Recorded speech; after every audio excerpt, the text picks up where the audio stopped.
The bright morning sunlight streamed through the airport windows as Leah checked her boarding pass one more time. Gate B-17. She adjusted her carry-on bag over her shoulder and walked briskly through the terminal. After 3 days of back-to-back meetings in Chicago, she was more than ready to head home to Atlanta. Leah had planned everything perfectly. She'd paid extra for early boarding, chosen a window seat for the view, and even arrived at the airport 2 hours early despite her hotel being just 15 minutes away. The last thing she wanted was any kind of travel drama. As a frequent flyer, Leah had her routine down to a science. She always traveled light, one small suitcase and her laptop bag. She wore comfortable clothes for the flight, dark jeans, a soft gray sweater, and her favorite walking shoes. Her curly hair was pulled back in a neat bun, and she wore minimal jewelry, just small gold earrings and the watch her grandmother had given her when she graduated college. When the gate agent called for boarding group A, Leah stood up and joined the line. She smiled politely at the agent as she scanned her boarding pass and then made her way down the jet bridge. "Good morning," the flight attendant greeted as she stepped onto the plane. "Morning," Leah replied with a warm smile. She found her seat, 12A, a window spot just ahead of the wing, and settled in. She stowed her laptop bag under the seat in front of her and took out her e-reader and a bottle of water. Perfect now. She could relax and enjoy her novel during the 2-hour flight. Other passengers began filing onto the plane. Leah glanced up occasionally, but mostly kept her attention on her e-reader. The middle seat next to her remained empty as the cabin filled. Maybe she'd get lucky and have some extra space. The plane was nearly full when a commotion near the front caught her attention. A man with a young girl was speaking to a flight attendant, pointing at something on his phone. The flight attendant nodded and gestured toward the back of the plane. The man looked frustrated, but continued down the aisle with the child following close behind. Leah returned to her book, thinking nothing of it until a shadow fell across her. "Excuse me." She looked up to see the same man standing in the aisle beside her row. He was tall with thinning brown hair and wore an expensive-looking blue sweater. The girl, who appeared to be about 8, stood slightly behind him, clutching a small pink backpack and a stuffed unicorn. "Hi," Leah responded, placing her e-reader in her lap. "My daughter and I are sitting in this row," he said, not quite making eye contact. He gestured to the middle and aisle seats across the row. "But we're not sitting together." Leah nodded sympathetically. "That's tough. The flights are so full these days." "Right," the man said, shifting his weight. "So we need you to move to my aisle seat so my daughter can have the window." It wasn't a question. It was a statement, delivered with the confidence of someone who expected to be accommodated without discussion. Leah blinked, taken aback by his direct approach. "I'm sorry, but I specifically booked this window seat. I always get motion sickness in the aisle."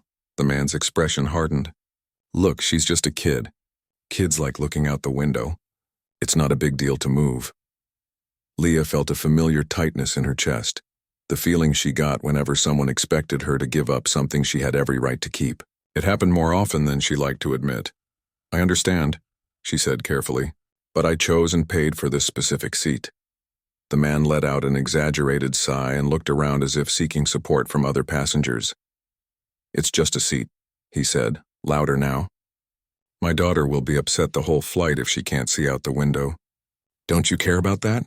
A few nearby passengers glanced over, then quickly looked away. No one wanted to get involved. "Perhaps the flight attendant can help find 2 seats together somewhere else on the plane," Leah suggested, trying to keep her voice even. "There aren't any," the man snapped. "Why are you being so difficult about this?" "It's for a child." The little girl looked uncomfortable, shifting her weight from one foot to the other and staring at the floor.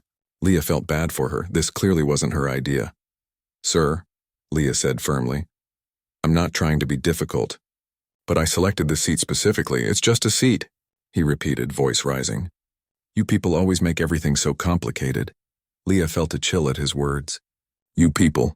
The implication hung in the air, unspoken but unmistakable. A woman across the aisle glanced up from her magazine, eyebrows raised. An older man 2 rows ahead turned to look. The tension was drawing attention now. "Is there a problem here?" A flight attendant had appeared beside them, a woman with short blonde hair and a name tag that read Tina. Her expression was professional but watchful. "Yes," the man said immediately. I'm trying to sit with my daughter, but this lady won't switch seats so we can be together. Tina looked at the boarding passes the man held out, then at Leah. Ma'am, are you in seat 12A? Yes, Leah confirmed. It's my assigned seat that I selected during booking. Tina nodded and turned back to the man. Sir, passengers are entitled to sit in their assigned seats. We can't require anyone to move. But my daughter, he began. I understand your concern. Tina interrupted gently. Let me check if there are 2 seats together elsewhere on the plane. I already asked at the gate, the man said impatiently. They said the flight is full. Well, sometimes we can work something out once everyone's boarded, Tina explained. Why don't you and your daughter take your assigned seats for now, and I'll see what I can do after boarding is complete. The man looked like he wanted to argue further, but instead gave Leah a cold look. Fine, he muttered, guiding his daughter to their seats across the row. Leah took a deep breath and tried to return to her book, but the words blurred on the page. Her hands were slightly shaky, a reaction to the confrontation. She hated conflict, but she also hated being expected to give up what was rightfully hers just to keep the peace. She glanced across the row. The man was typing furiously on his phone while his daughter sat quietly in the middle seat, still holding her unicorn. The child caught Leah's eye and quickly looked away. Boarding continued for another 10 minutes.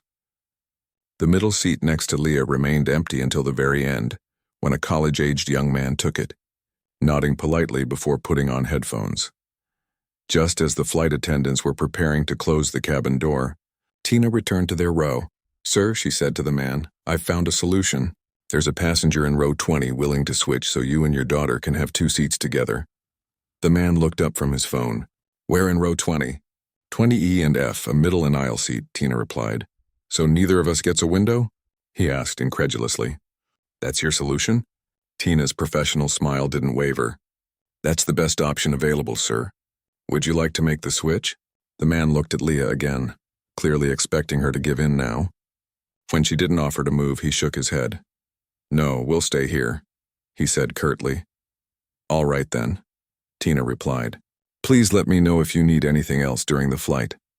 As she walked away, the man muttered something under his breath that Leah couldn't quite hear. She pretended to be absorbed in her book. The flight attendants performed their safety demonstration, and soon the plane was taxiing toward the runway. As they prepared for takeoff, Leah noticed the little girl trying to peek past her father to see out the window from her middle seat. For a moment, Leah considered offering to switch after all, just to be kind to the child. But then she remembered the man's entitled attitude, his "you people" comment, and she strengthened her resolve. This wasn't about the seat anymore. It was about standing up for herself. The plane accelerated down the runway and lifted into the air. Leah watched as the city grew smaller below them, buildings turning into tiny models, then mere specks. She'd stood her ground. It shouldn't have been such a significant victory, but somehow, it felt like one. Little did she know that the real confrontation was yet to come.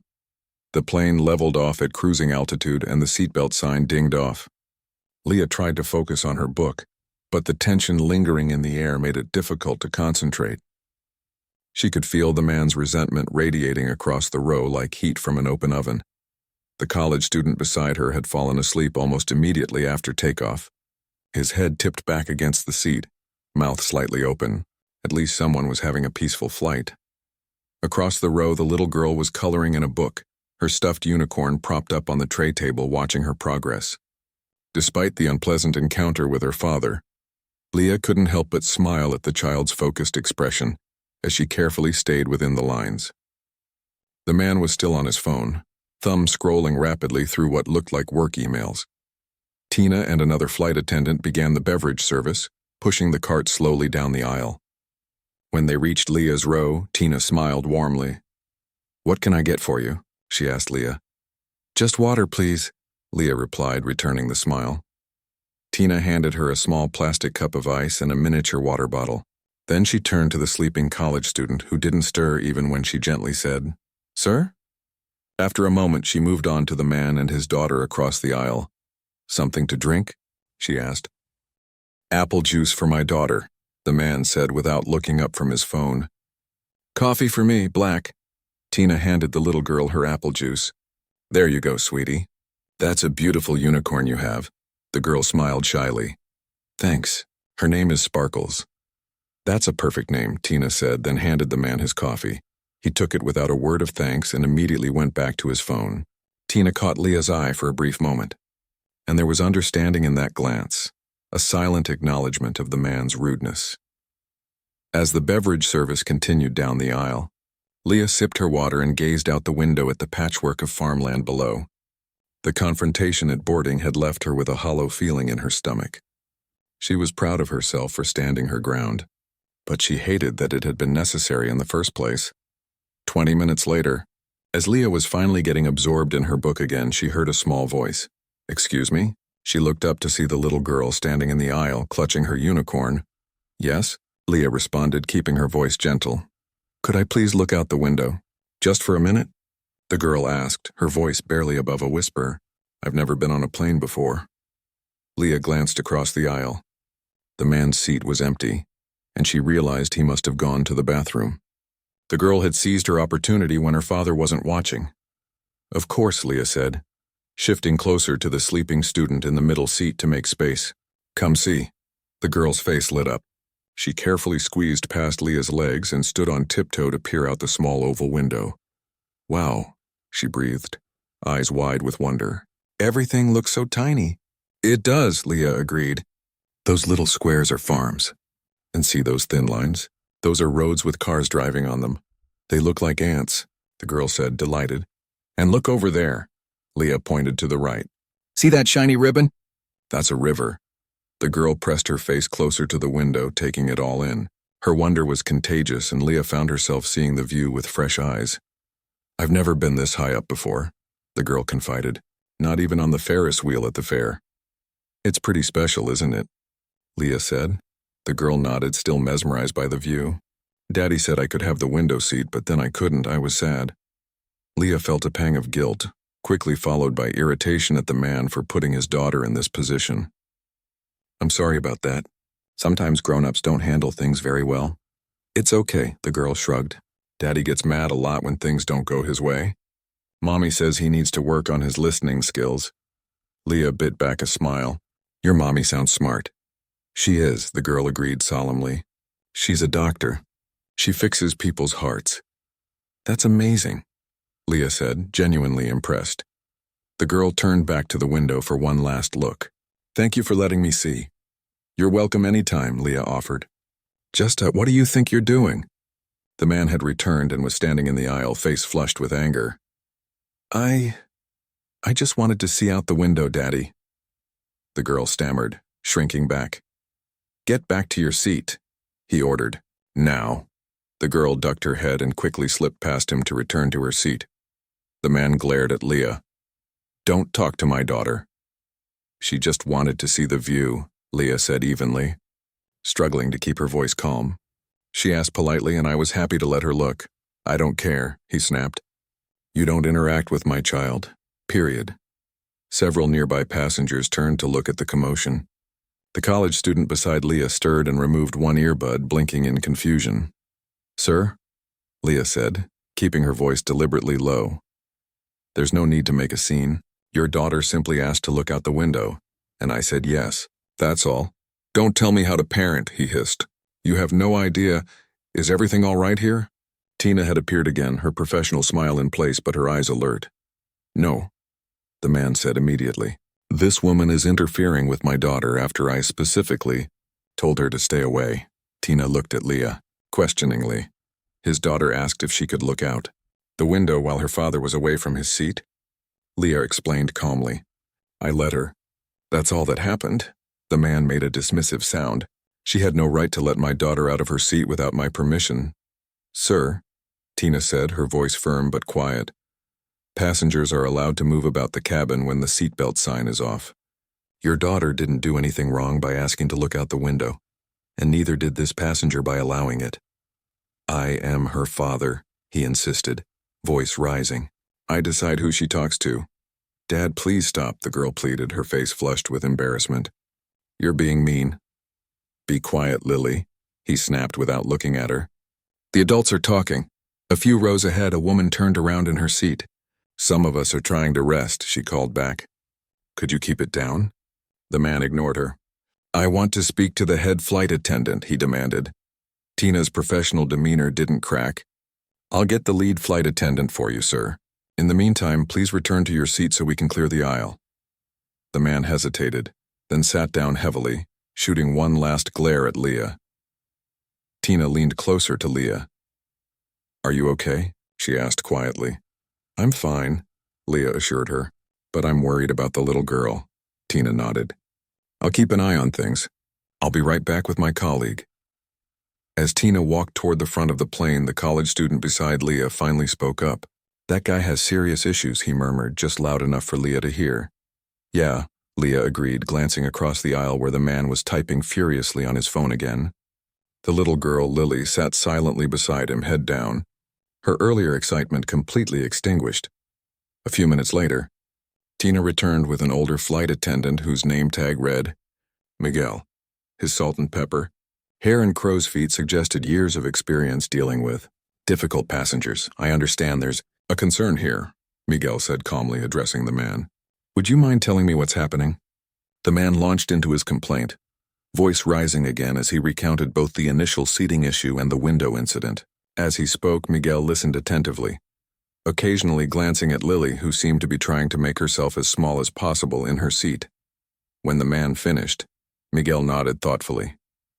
"I see, and may I ask your name, sir?" "Richard Whitman," the man replied, "and I expect this situation to be handled appropriately." "Mr. Whitman," Miguel said, his tone respectful but firm. "I understand your concern for your daughter's well-being.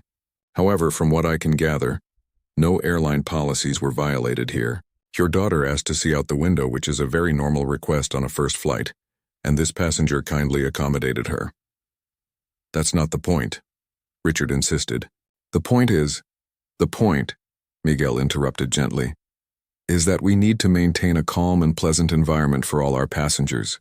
Now, we still have about an hour of flight time remaining. I'd like to suggest that we all take a deep breath and enjoy the rest of the journey, without further disruption." Richard's face reddened. "Are you dismissing my complaint? I want your employee number and the customer service contact information." "This is unacceptable." Miguel reached into his pocket and pulled out a business card. "Here's my information, sir, along with our customer relations contact. You're welcome to file a formal complaint if you wish." He handed the card to Richard, who snatched it and shoved it into his pocket. "Now," Miguel continued, "is there anything else I can assist you with today? Perhaps a complimentary beverage for you and your daughter?" Richard didn't respond, just turned to stare out the opposite window. "No?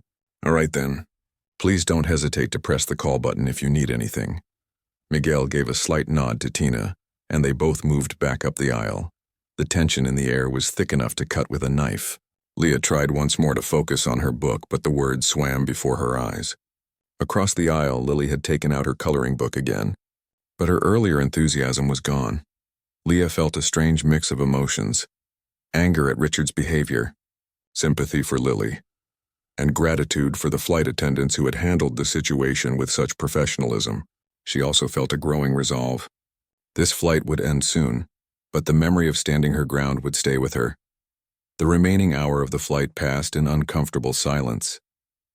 Leah had given up on reading and instead gazed out the window, watching as fluffy white clouds drifted beneath the plane. The college student beside her had fallen back asleep, seemingly unbothered by the earlier drama. Across the aisle, Richard continued to work on his phone while Lily colored quietly, occasionally sneaking glances at Leah when her father wasn't looking. The captain's voice crackled over the intercom, announcing their initial descent into Atlanta. The seatbelt sign dinged on and Tina walked through the cabin, checking that tray tables were up and seatbelts were fastened. When she reached their row, she paused. "We'll be landing in about 20 minutes, she said with a smile. "How is everyone doing?" "Fine, thank you," Leah replied. Richard didn't look up from his phone, but Lily gave Tina a small smile. As Tina continued down the aisle, Richard finally put his phone away and turned to his daughter. "When we land, stay close to me in the airport," he instructed. "It's going to be busy." "Okay, Daddy," Lily replied, carefully placing her colored pencils back into their case. "Is Mommy picking us up?" "No," Richard said. "She's working. We're taking a taxi home." Lily's face fell slightly, but she nodded and continued packing up her things. Leah felt a pang of sympathy for the girl. She remembered being that age, trying so hard to be good and not make waves. She wondered what Lily's mother was really like, the heart doctor who apparently thought her husband needed to work on his listening skills.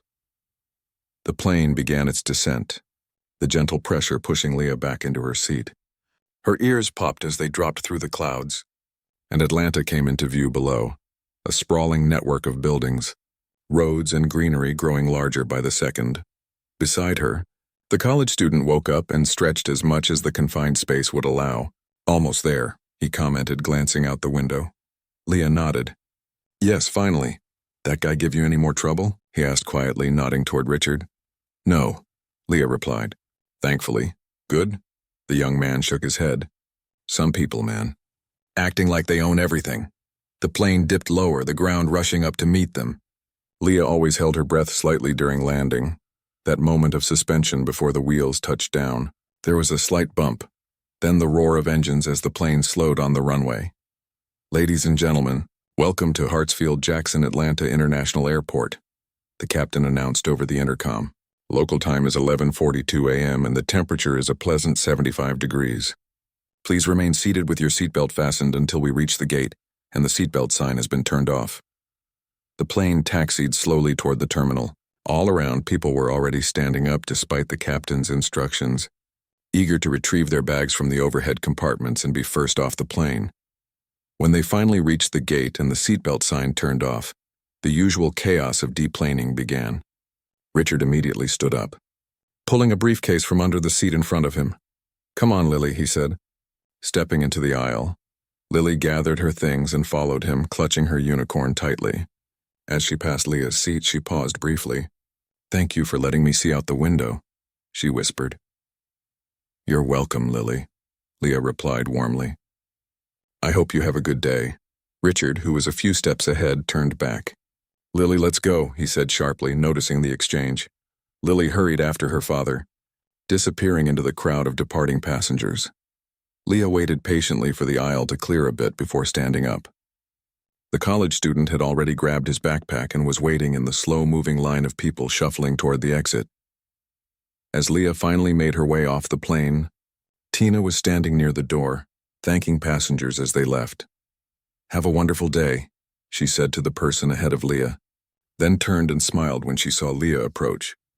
"Thank you for flying with us today." "Thank you for your help earlier," Leah replied quietly. "I really appreciate it," Tina nodded. "Of course. We all deserve to be treated with respect." Leah smiled and continued into the jet bridge, following the stream of passengers heading toward the terminal. She checked her phone as she walked, noting a text from her roommate asking when she'd be home.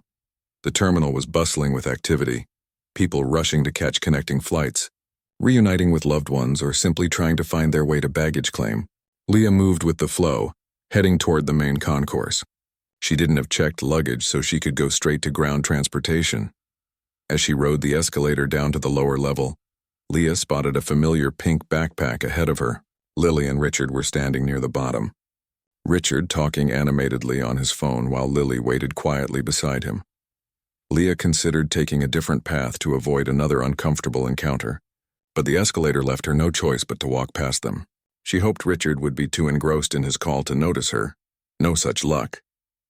As she stepped off the escalator, Richard looked up and made eye contact. His expression hardened and he turned away deliberately, angling his body to create a barrier between Leah and Lily. Leah kept walking, pretending not to notice. She had gone about 20 feet when she heard rapid footsteps behind her. Miss, wait!" Leah turned to see Tina hurrying toward her, still in her flight attendant uniform. "I'm glad I caught you," Tina said, slightly out of breath. "You left this on the plane." She held out Leah's e-reader. "Oh," Leah exclaimed, taking it gratefully. "I didn't even realize. Thank you so much for bringing it." "No problem," Tina smiled. "It fell under the seat. I saw it when we were doing our final check." "You saved me a lot of stress," Leah said. "I had just downloaded a bunch of new books for my trip." Tina nodded. "I'm a reader too. I know how precious these devices are." There was a brief pause and Tina glanced over Leah's shoulder. Her expression changed slightly. "Just so you know," she said, lowering her voice. That man, Richard, asked for my employee information too. He was making a lot of noise about filing complaints against both of us. Leah felt her stomach tighten. Really? What for? For not accommodating his seating request. For allowing his daughter to look out your window, for taking your side. Basically for not giving him what he wanted, Tina explained. But don't worry. Miguel already filed a report about the incident, and our supervisor has been notified. You did nothing wrong. I appreciate you telling me, Leah said. And everything you did on the flight. It happens more often than you'd think, Tina sighed. Some people just feel entitled to whatever they want, and they use their children as leverage. Leah nodded, thinking of Lily's downcast expression when her father had scolded her. I feel bad for his daughter. Me too, Tina agreed. But you know what? You showed her something important today. What's that? That it's okay to stand up for yourself. That you don't always have to give in just to keep the peace. Tina smiled. That's a valuable lesson for a young girl to learn. Leah hadn't thought of it that way. I hope so. Anyway, I should get back, Tina said, glancing at her watch. We have a quick turnaround for our next flight. Thanks again, Leah said. For everything. Take care, Tina replied with a wave, then turned and headed back toward the gate area. Leah continued toward the exit, her e-reader safely tucked into her bag. As she passed through the automatic doors into the bright Atlanta sunshine, she spotted Richard and Lily again. They were standing in the taxi line, Richard still on his phone, Lily clutching her unicorn and looking around at the bustling pickup area. Their eyes met briefly, and Lily gave a tiny wave hidden from her father's view. Leah smiled and waved back, then turned toward the MARTA station. She preferred taking the train home. It was faster than sitting in Atlanta's notorious traffic. As she walked, Leah reflected on the events of the flight. What should have been a routine trip had turned into something much more significant. She had stood her ground not just for herself, but for all the times in the past when she hadn't. When she'd given up her seat, her place in line, her voice, just to avoid conflict. Not today. Today she had stayed firm, and surprisingly, the system had worked as it should. The flight attendants had enforced the rules fairly, regardless of who complained the loudest. It was a small victory, but it felt important. Leah's phone buzzed with another text from her roommate. Let me know when you're close. I made lunch. She smiled and typed back, on my way. Got a story to tell you when I get there. And what a story it was. Not just about an entitled man on a plane, but about standing up for what's right, even when it would be easier to give in. About the importance of allies like Tina and Miguel. And perhaps most importantly, about the power of small moments to create change, like a little girl seeing that sometimes. It's okay to say no. As Leah boarded the train home, she felt lighter somehow, as if she'd left something heavy behind on that plane. The weight of always accommodating, always yielding, always putting others' comfort before her own. Not anymore. The train ride home gave Leah time to decompress. She watched the Atlanta skyline gradually transition to residential neighborhoods, her mind replaying the confrontation on the plane. By the time she reached her stop, she had almost convinced herself the incident wasn't worth mentioning to anyone. After all, it was over now. Leah's apartment was a 15-minute walk from the station, a small 2-bedroom she shared with her college friend Beth. As she climbed the stairs to the 3rd floor, she could smell something delicious wafting from their unit. I'm home, Leah called as she opened the door. Beth appeared from the kitchen, wooden spoon in hand, her curly hair pulled back in a messy bun. Finally. I was starting to think you'd missed your flight. Nope. Just the usual Atlanta traffic, Leah replied, dropping her bags by the door and kicking off her shoes. Something smells amazing. Pasta primavera, Beth said proudly. With actual vegetables, not just the jar sauce this time. How was Chicago? The conference was good. Exhausting, but good. Leah followed Beth into the kitchen and leaned against the counter. The flight back, though. That was something else, Beth raised an eyebrow. Oh, turbulence? Human turbulence, Leah said with a wry smile. She recounted the story while Beth stirred the pasta and occasionally asked questions or made indignant comments on Leah's behalf. What a jerk, Beth exclaimed when Leah finished. Using his kid like that to try to get what he wanted. I know. I felt terrible for her, Leah said, helping Beth carry the food to their small dining table. She seemed so sweet despite having such an entitled father. Well, I'm proud of you for standing your ground, Beth said, serving the pasta. I know how much you hate confrontation. Leah nodded, twirling pasta around her fork. It was uncomfortable, but it felt right, like I was breaking a pattern. Exactly. You don't always have to be the one who gives in, Beth said firmly, especially when someone's being unreasonable. They ate and chatted about other things, Beth's week at work, the neighbor's noisy dog, plans for the weekend. After lunch, Leah unpacked her suitcase and settled back into her routine, the airplane incident gradually fading to the background of her thoughts, until 3 days later. Leah was at work, preparing for a client presentation, when her phone buzzed with a notification from Twitter. Someone had tagged her in a post. Curious, she opened the app during her lunch break. What she saw made her nearly drop her sandwich. It was a thread from an account called Sky Hightails that shared stories from flight attendants. The latest post read, "Flight attendant stands up for passenger when entitled dad demands she give up her seat for his kid." The twist at the end, dad is big shot exec at major company. Flight from hell, stand your ground. Attached was a photo of Richard in the airport looking angrily at his phone with Lily standing beside him. The photo was clearly taken discreetly from a distance and Lily's face was blurred out for privacy. Leah had been tagged because apparently someone had recognized her from the airport and connected her to her professional Twitter account. The thread continued with more details, many of which were surprisingly accurate, though some were exaggerated. It claimed Richard was a senior executive at a well-known tech company and had tried to get both Tina and Miguel fired for not accommodating his demands. The final tweet in the thread read, "Justice served." Company issued statement saying they're looking into the matter after video of his behavior went viral. Remember, folks, be kind to flight attendants and fellow passengers. Leah's heart raced. Video? What video? She scrolled through the replies and found a link to a TikTok post. With shaking hands, she clicked it. The video was brief, clearly taken by another passenger several rows ahead, who had turned around to film when the confrontation escalated. It showed Richard standing in the aisle, demanding to speak to the head flight attendant, while Tina calmly asked him to take his seat. Leah was visible only from behind, but Richard's raised voice came through clearly. "I am her father. I decide who she talks to." The video had over 2 million views. Leah put down her phone, feeling slightly sick. She had never wanted this kind of attention. Yes, Richard had behaved poorly, but did he deserve to have his face plastered all over social media? And what about Lily? Even with her face blurred, this had to be humiliating for her. As Leah scrolled through more comments, she noticed people were divided. Some praised the flight attendants and criticized Richard's entitlement. Others thought the public shaming was excessive and worried about the impact on the child. A few even questioned why Leah couldn't have just given up her seat to be nice. By the end of her lunch break, Leah had received 3 interview requests from online news outlets and dozens of new Twitter followers.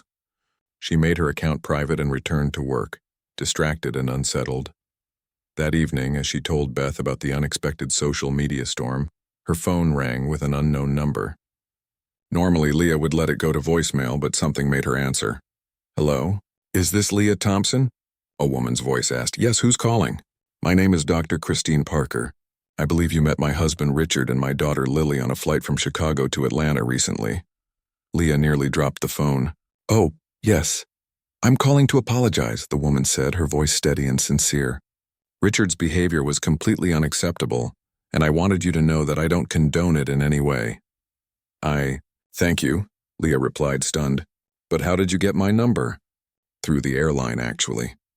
I'm on their medical consultation team, and I asked a colleague to help me contact you."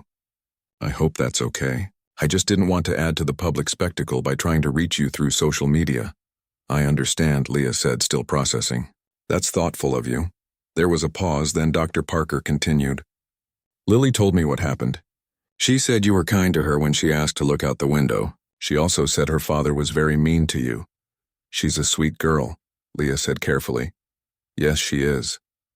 The pride in Dr. Parker's voice was evident. "She also has a strong sense of fairness, which is why she insisted I call you. She was upset about the whole situation. Is she okay? I mean, with the video going around." "She doesn't know about that yet, thankfully. We're doing our best to shield her from it."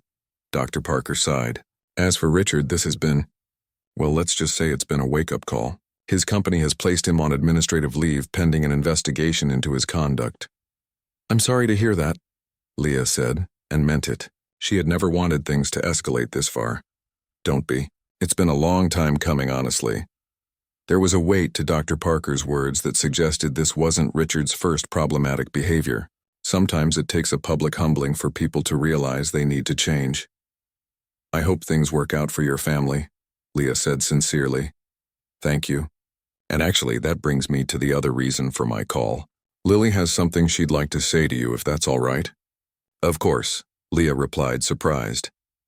There was a rustling sound as the phone changed hands, then a small, familiar voice came on the line.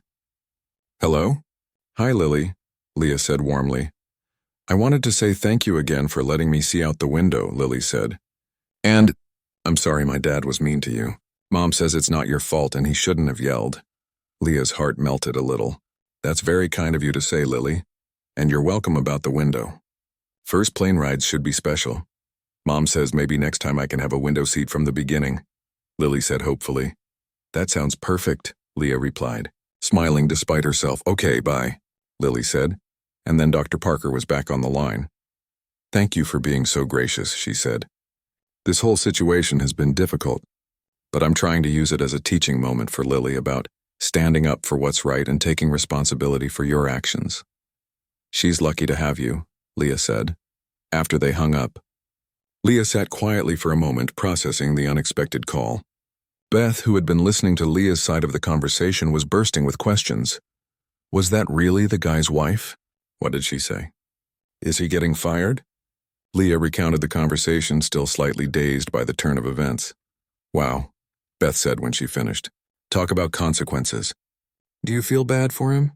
Leah considered the question. I feel bad that it became such a public spectacle. No one deserves to have their worst moments go viral, but at the same time, she paused, searching for the right words. I don't regret standing up for myself, and maybe this will be the push he needed to reconsider how he treats people. And his daughter got to see that her mom supported the right thing, not just her dad's tantrum, Beth pointed out. That's huge for a kid, Leah nodded thoughtfully. You're right. Later that night, as Leah was getting ready for bed, she received an email from the airline. The subject line read, regarding your recent flight experience. Curious. She opened it. The email was from the Customer Relations Department, apologizing for the discomfort experienced during her journey and offering her a voucher for a future flight. More importantly, it confirmed that her complaint against Richard had been noted in their system, ensuring he wouldn't be seated near her on any future flights. Leah hadn't filed any complaint. Tina or Miguel must have done it on her behalf. She smiled to herself as she closed her laptop. Sometimes standing your ground led to unexpected ripples, touching lives in ways you couldn't anticipate. One small moment of refusing to be bulldozed had created a chain reaction. Lily learning about boundaries, Richard facing consequences for his behavior, Dr. Parker having difficult but necessary conversations with her family, and for Leah herself, a newfound confidence that doing the right thing, even when uncomfortable, was always worth it in the end. 2 weeks passed, and the social media storm around the airplane incident gradually died down. Leah had declined all interview requests and kept her social media accounts private. She was ready to put the whole experience behind her and focus on work, until the email arrived. It was a Tuesday morning, and Leah was sorting through her inbox when she noticed a message from a producer at Good Morning Atlanta, a popular local TV show. Her first instinct was to delete it like all the others, but the subject line caught her attention. Flight attendant Tina Wilson would like to meet you. Curious, Leah opened the email. Dear Ms. Thompson, I'm a producer with Good Morning Atlanta. We're doing a special segment on everyday heroes next week, and flight attendant Tina Wilson has nominated you. She was deeply impressed by your composure during the now viral airplane incident and would like to recognize you publicly. Would you be willing to appear on our show? This would be a positive piece about standing up for yourself with grace and dignity. Please let me know if you're interested, and we can discuss details. Best regards, Dana Chen, Senior Producer. Leah read the email twice, unsure how to feel. On one hand, she was touched that Tina had thought of her. On the other hand, Appearing on TV meant bringing more attention to an incident she was trying to move past. She forwarded the email to Beth with a simple message. "What do you think?" Beth's response came within minutes. "OMG, do it. This isn't about drama, it's about recognizing something positive. Call me when you get lunch." During her lunch break, Leah called Beth to discuss. "I don't know," Leah said hesitantly. "I'm not looking for attention or praise. I just did what anyone should do." "But that's exactly the point," Beth argued. "Most people wouldn't do what you did. They'd give up their seat to avoid conflict, even when they shouldn't have to. Your story might help someone else stand up for themselves next time." Leah considered this. "I guess I didn't think of it that way. Plus," Beth added, "you'll get to see Tina again. Aren't you curious how she's doing after everything?" That was true. Leah had wondered about Tina, hoping the incident hadn't caused her any professional trouble. "All right," Leah decided. "I'll do it." The following Monday, Leah found herself in the Good Morning Atlanta studio, sitting nervously in the makeup chair. The studio was smaller than she'd imagined, but bustling with activity. Crew members adjusting lights, producers talking into headsets, guests waiting for their segments. "Don't worry, you'll do great," the makeup artist assured her, noticing Leah's nervous expression. "They're the nicest hosts in local TV." Leah managed to smile. "Thanks. I've just never done anything like this before." "First time for everything," the woman replied cheerfully. "And it's a feel-good story. Those are the best ones." After makeup, a production assistant led Leah to a small waiting area where Tina was already seated. She looked different in civilian clothes, jeans and a blue blouse instead of her airline uniform, but her warm smile was instantly recognizable. "Leah." Tina stood up and gave her a hug. "I'm so glad you agreed to do this." "It's good to see you," Leah said, genuinely happy to reunite with the flight attendant. "How have things been?" "Busy," Tina admitted. "The video going viral caused quite a stir at the airline. I've had to give statements to HR, answer questions from management, but ultimately they've been supportive." "I'm glad to hear that," Leah said. "I was worried you might get in trouble for standing up for me." Tina shook her head. "Quite the opposite. The airline is using this as a training example now, how to professionally handle difficult passengers while enforcing the rules fairly." "And what about Miguel?" "He's been promoted," Tina said with a smile, "to in-flight supervisor, though he insists it was already in the works before the incident." A producer approached them. "We're ready for you, ladies. You'll be on after the cooking segment." They were led to the studio set, where two hosts, a friendly-looking woman in her 40s and a silver-haired man, welcomed them warmly. "We're so excited to have you both," the woman said. "This story has really resonated with our viewers." The segment itself went by in a blur. The hosts introduced Leah and Tina, briefly recapped the incident, thankfully without showing the viral video, and asked them each to share their perspective on what happened. "I was just doing my job," Tina explained. "Every passenger deserves to be treated with respect and to enjoy the seat they selected and paid for." When it was Leah's turn, she found herself speaking more confidently than she'd expected. "I think many of us, especially women, are conditioned to give in to avoid making a scene," she said. "But sometimes standing your ground isn't just about a seat on a plane. It's about setting boundaries and expecting them to be respected." The interview continued with questions about the public reaction and the unexpected social media attention. Leah carefully avoided mentioning Richard by name or sharing any details about her conversation with Dr. Parker and Lily, feeling that should remain private. As the segment was wrapping up, the male host asked one final question. "What would you say to viewers who might find themselves in a similar situation?" Leah thought for a moment. "I'd say trust your instincts. If something feels wrong, it probably is.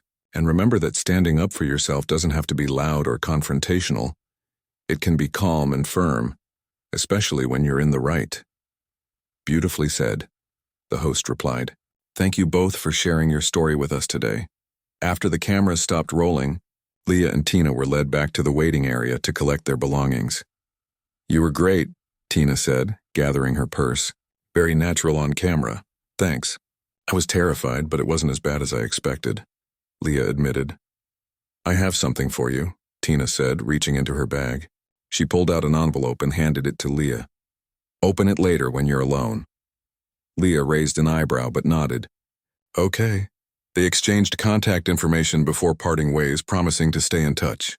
As Leah left the studio, several people recognized her from the segment that had just aired and offered kind words or thumbs up.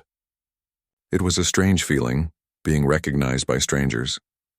That evening, after recounting the TV experience to Beth, Leah remembered the envelope Tina had given her. She opened it carefully and found a handwritten letter inside, along with a small pin in the shape of airplane wings. The letter read, "Dear Leah, I wanted to share something personal with you. 10 years ago, I was in a situation very similar to yours on that flight. I was traveling alone and a family wanted me to give up my seat so they could sit together. When I politely declined, the father became aggressive and intimidating. No one stood up for me, not the other passengers, not even the flight attendants. I ended up giving in, feeling humiliated and angry at myself afterward. That experience was part of what inspired me to become a flight attendant. I promised myself that I would always enforce the rules fairly and never let a passenger be bullied into giving up what was rightfully theirs. When I saw what was happening with you and Richard, it felt like history repeating itself. But this time I was in a position to make a difference. Standing up for you was also standing up for my younger self. The airplane wings pin belonged to my grandmother, who was one of the first black flight attendants at our airline in the 1960s. She faced discrimination and unfairness every day, but never compromised her dignity.